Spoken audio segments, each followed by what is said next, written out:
Welcome to the Celtics Roundtable podcast on CLNS Radio. CLNS Radio, the leading online provider of audio-video coverage of your Boston Celtics. Welcome inside, everybody, coming to you here on a Monday night after the Celtics defeat the Washington Wizards 110-102. Celtics now 45-26. Wizards 42-28. Quick look at the standings. Celtics now 2 games back of the Cavs, 3 games back in the loss column. Boston up 2 games in the loss column on Washington, 2.5 games in the standings. Now with the tiebreaker tied at 2-2, and the Celtics have a better conference record right now, so looking like Boston just a little bit closer to that 2 seed and a huge win over the Washington Wizards. And a lot to get to about this game, guys. But 2 big things stand out to me right from the get-go. 1, Boston's backcourt outplayed Washington's backcourt. And 2, the rebounding disparity, especially on the offensive glass. Both of these things tonight should have led to a Celtics blowout victory, but didn't. But fantastic performance on either side.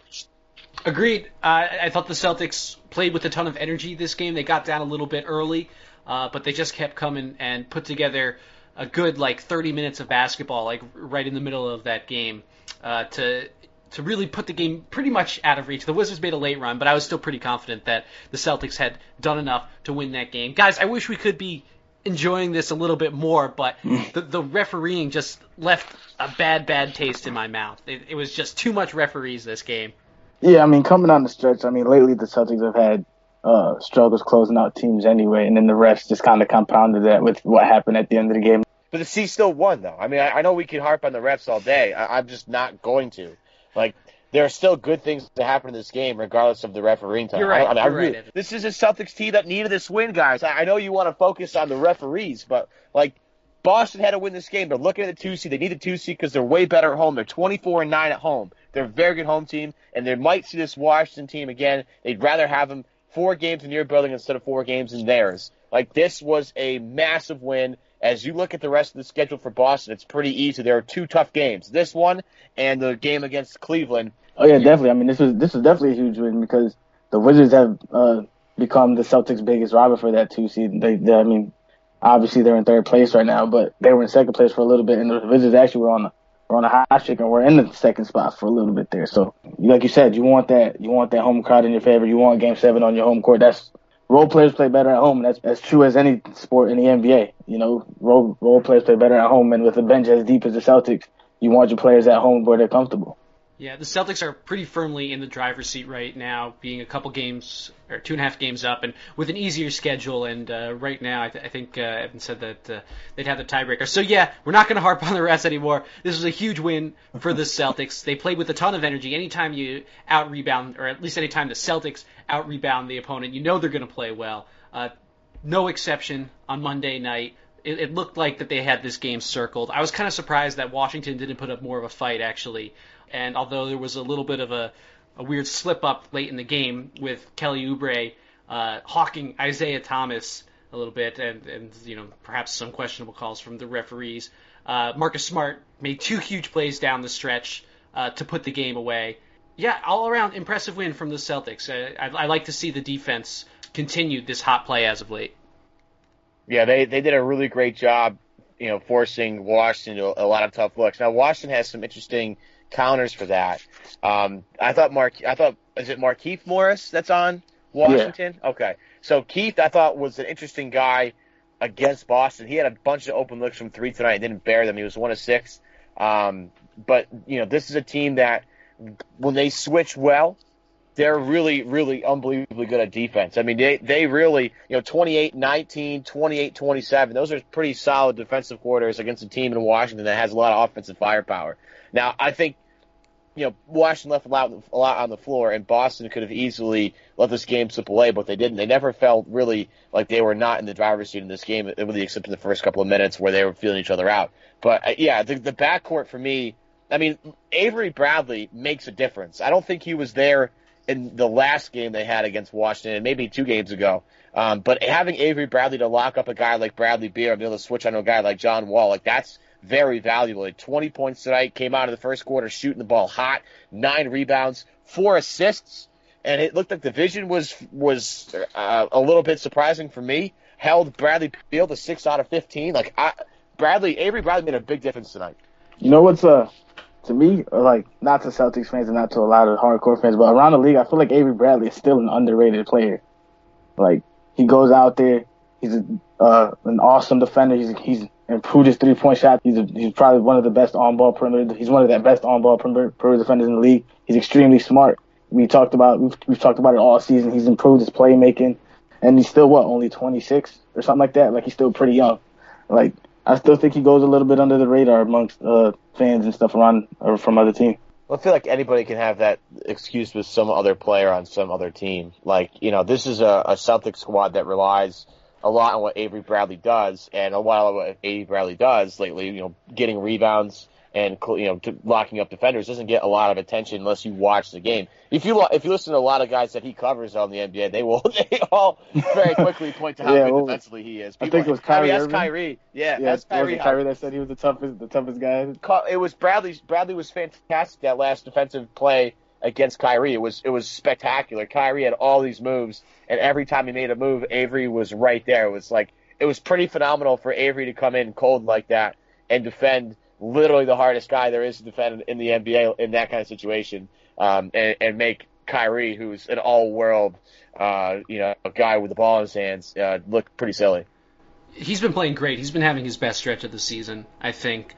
I think the Celtics' defensive turnaround that we've seen since the All-Star break, a lot of that is due to Avery Bradley. But going back to the Wizards game, we heard it all game from the coaches that the key for the Celtics was just getting back on defense against the Wizards, because while they're devastating in transition with Wall going up the middle and everybody else fanning out to the three-point line, they got a lot of shooters out there, including Jason Smith, who hit 3 threes. Yeah. But they got a ton of shooting out there, and John Wall is one of the best transition passers and drivers in the league. Period. They had a lot of trouble getting good offense in the half court, and I think the Celtics said it that the Wizards can't score on them in the half court. It took in order for the Wizards to score in the half court, it took a lot of kind of like fluky plays, like shooting over Celtics defenders. They didn't get a ton of good looks in the half court. So if we're looking ahead to a playoff matchup, the Celtics are definitely going to have to be on their hustle game. If you look down the list, and we'll talk about Al Horford, I think, separately in a minute, but 9 rebounds for Jay Crowder, who's put a real solid effort at that end since the All-Star break and has been very good on the glass. Al Horford, 9 more rebounds. Avery Bradley, 9 rebounds. Kelly Olynyk with 11 and 9 off the bench. 11 rebounds, 9 points. Like, when this team focuses on rebounding, and, look, they can't do this with every team. Washington is a team apparently they can do this against. But when you start to match up these guys, and Boston can hit the glass like that, like, I have a hard time maybe seeing Washington beating a team like Boston if they're not shooting the lights out. And if Boston's going to lock down defensively, like, this is a good step. Yeah, I mean, the game rewards the team that plays harder, and when the Celtics rebound like that, they're clearly playing hard. And when they get back on defense like that, they're clearly playing hard. Hopefully they can just string together a few in the playoffs, because this is looking like a probable playoff matchup in round 2. It should be an exciting series, including all the chippiness, as long as the refs don't make it about them. Yeah, I really like what we saw out of the Celtics, and I hope they can just continue to bring this effort on a nightly basis. Today's Celtics Roundtable podcast is being brought to you by the SeatGeek ticketing app. As the Celtics playoff push heats up, SeatGeek is the smartest and easiest way to get tickets to every game. With SeatGeek's seamless mobile experience, you can buy and sell tickets in just 2 taps, and it just doesn't end with the Celtics or any other NBA game. SeatGeek also has plenty of concert tickets, comedy, and theater tickets available too, and it's all fully guaranteed. Listeners to CLNS Radio can support this production and get a $20 rebate off the first SeatGeek purchase, and here's how to do it. Download the free SeatGeek app. Go to the Settings tab and click Add a Promo Code, and enter the promo code CELTSNEWS, all one word, and SeatGeek will send you $20 after you've made your first ticket purchase. Download the free SeatGeek app and enter the promo code CELTSNEWS today. Guys, I have an interesting idea that I don't think we've ever discussed, but with the Celtics playoffs pretty much going to be guaranteed at this point, they have a magic number after the game against the Wizards. It's 1, so they have to win one more game this season and we're good. We have all really never met in person. what if, throwing this out there, we all use SeatGeek to buy playoff tickets to go to a game so we could all meet for the first time? Thoughts on that? That'd be pretty lit, man. Yeah, Right. Do we get to use the promo code CELTS That's my next question. Do we get to use that? Because we should totally do that. 16-9-5 for Al Horford. He has been. He's been on one. Like, he's been on one. Yeah, he talked about before. I think it was before the Golden State game, how he needed to be a little bit more active. And he had 2 games off with Phoenix and LA on that West Coast swing. But he talked about being more active and more involved with the Celtics offense, and has really since the All-Star break. He had 9, 10, and 10 against Cleveland, 17 points against the Lakers in a win, 10, 6, and 6 against Golden State in that win, 12, 7, and 6, 29 and 8. I mean, in 16, 9, and 5, 2 blocks, a steal. Again, we have defended Al Horford a lot on this podcast. And once again, you look at how he affects winning. I mean, I can't imagine where this team would be without him this year. They'd be lost. He has been such a vital piece for them. And going forward, he really is like a big key for me. Like, if he's going to be aggressive, like I thought tonight, he really did an interesting job in a pretty focused job of getting in the post early in the game and getting touches early in the post, early in the game, early in the shot clock. And I thought he did a great job against whoever they had, whether it was Martin Gortat or they switch, Morris on him or Mahimi on him or any of those smaller guys on him, like Oubre at one time had him in a switch, and he attacked him right away. Like, Al Horford's starting to be more aggressive, and this is kind of what you were looking for early on in the season. Maybe he's becoming more comfortable. I don't know, but this is the Al Horford I wanted to see right from the jump. Play with passion, right? That's what's really needed out of Horford. If he looks like he's more going through the motions, then he's an effective player, but not necessarily like an all-around impactful one. But when he really plays hard, when he really locks in, then he becomes a truly devastating player, and he's shown that over the last couple of weeks. Let's hope it keeps up. If these two teams are to meet in the playoffs, is there anything that sticks out to you about this game that is reproducible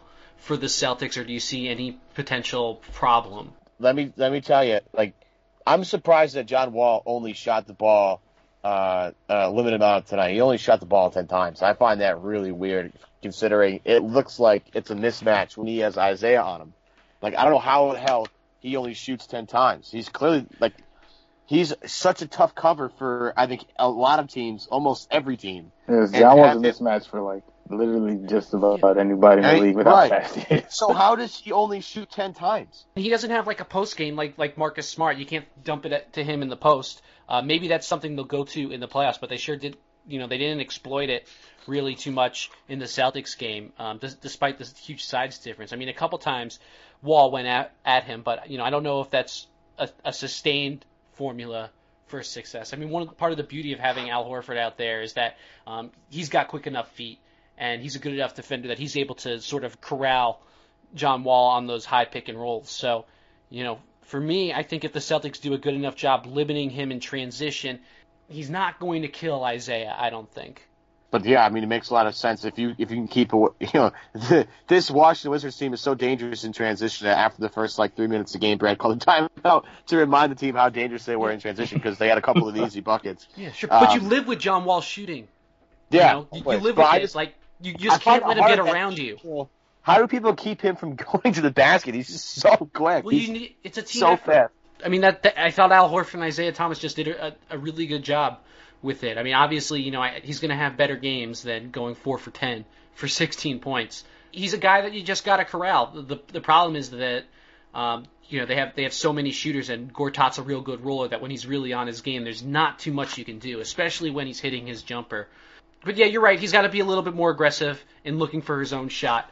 And I'm sure he's going to have better games going forward. But it's a win for the Celtics if they get back on defense. Well, Boston wins 110-102 over Washington. Now has a 2-game lead in the loss column, 2.5-game lead in the standings as Boston marches closer to that number 2 overall seed. Don't forget, go to SeatGeek. Click add a promo code, type in Celts News for a $20 rebate. We'll be back Wednesday morning with more on the Celtics, including should they rest some of their guys? Would it be beneficial to them to rest some of their guys? Do they even have the ability to rest some of those guys? We'll tackle those questions and more on the next episode of the Celtics Roundtable on CLNS Radio. For Matthew Ignall and Eddie Santiago, I'm Evan Valenti. We'll see you next time.